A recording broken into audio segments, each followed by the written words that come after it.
At tulad ng nauna na naming naipahayag kanina, baptism of fire ang kinakaharap ng bagong gobernador ng Cebu Province na si Pam Baricuatro. Dahil sa magkakasunod na lindol, pagkatapos ay hagupit naman ng bagyong Tino na sinundan pa ng bagyong Uwan sa probinsya. Ang namatay sa ngayon ay nasa 108, may ulit lang po natin. Ang nawawala ay 44 pero mamaya may update ang ating kasamang si Mateo na may nahanap ng isang bangkay at ang nasugatan ay 1,365. Ipinaliwanag ni Baricuatro na ang kakaibang pagbabaha na ito ay dahil sa pag-apaw ng watershed mula sa mga bundok ng Balamban sabay pagguho ng flood control projects na nakaharang sa 3 ilog. Kasama na nga ang watershed. So this is the watershed area and this is all part of the protected watershed area. So these are the towns that was affected by the flash flood nung yung river. Nag-overflow yung river. So, Danao City, Compostela, Liloan, Consolacion, Mandaue, Cebu City, Talisay, Minganilla, dito lahat. Dito lumabas yung Dito lumabas yung flash flood.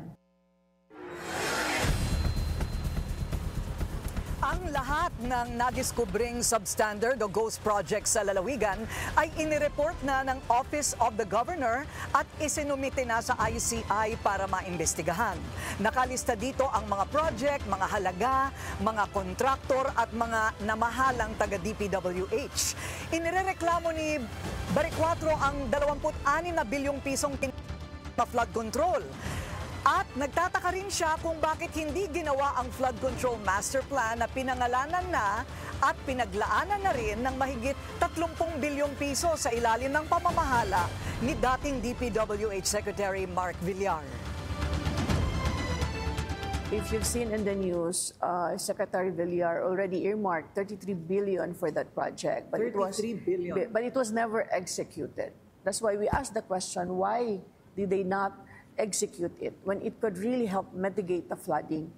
This thing wouldn't have happened now had that project was pursued. Pinaliwanag rin ng gobernador na siya nga ay nagbigay ng travel pass sa 7 mayor at isang board member noong Setyembre na nag-abroad kahit binabagyo ang kanilang mga sakop. Pero hindi dapat nag-alisan daw ang mga ito ng walang permiso mula sa DILG dahil state of calamity na noong sila'y nag-alisan. Ano naman po itong balita na 7 ba sa mga mayor ang wala dito noong bagyo mismo? But then, people are saying it is because you gave them a travel pass. But now I understand the timeline. Can you talk about it? No, they asked for it September pa. It's my ministerial duty to sign their authority to travel. No, but they have really the option to cancel. Like one of the mayor that was supposed to be with them canceled the trip because of the impending typhoon. Because there already was a forecast. Yes, but they opted to leave anyway. So, the responsibility and accountability relies on them, not on me. Because they have done option naman. Right. And another thing that I was informed by the ILG, pag ang isang province pala under the state of calamity, they should not only ask the authority to travel from the governor, but also from the secretary of the ILG. So pag wala sila noon, then I'm sure they'll be in trouble as well.